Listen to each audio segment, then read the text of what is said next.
ஜனவரி 23ஆம் தேதி தமிழகம் வருகை தரும் பாரத பிரதமர் திரு நரேந்திர மோடி அவர்களையும் அனைத்து தேசிய ஜனநாயக கூட்டணி தலைவர்களையும் வருக வருக என வரவேற்கிறோம். இங்கனம் KM சுந்தரம், மாநில தலைவர், அயலக தமிழர் பிரிவு, கேபிட்டல் கர்ணன், மாநில ஊடக பொறுப்பாளர். குரோஷியாவில் இந்திய தூதரகத்திற்குள் புகுந்து தேசிய கொடியை அகற்றிய காலிஸ்தான் பயங்கரவாதிகளுக்கு இந்தியா கண்டனம் தெரிவித்துள்ளது.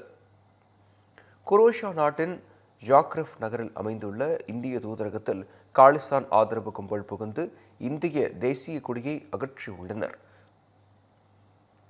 இந்த சம்பவம் அதிர்ச்சியை ஏற்படுத்தியுள்ள சூழலில் இந்தியாவும் ஜாக்ரெப் நகரில் செயல்படும் இந்திய தூதரகமும் கடும் கண்டனம் தெரிவித்துள்ளன. இதுகுறித்து கருத்து தெரிவித்துள்ள வெளியுறவுத்துறை அமைச்சகத்தின் செய்தி தொடர்பாளர் ரந்தீர் ஜெய்ஸ்வால் இந்த விஷயத்தை புதுதில்லி மற்றும் ஜாக்ரெப்பில் உள்ள குரோஷியா அதிகாரிகளிடம் கடுமையான முறையில் எடுக்கச் சென்றதாகவும் குற்றவாளிகளை அவர்களின் கண்டிக்கத்தக்க மற்றும் சட்டவிரோத செயல்களுக்கு பொறுப்பேற்க செய்யுமாறும் கேட்டுக்கொண்டதாகவும் தெரிவித்துக் கொண்டார்.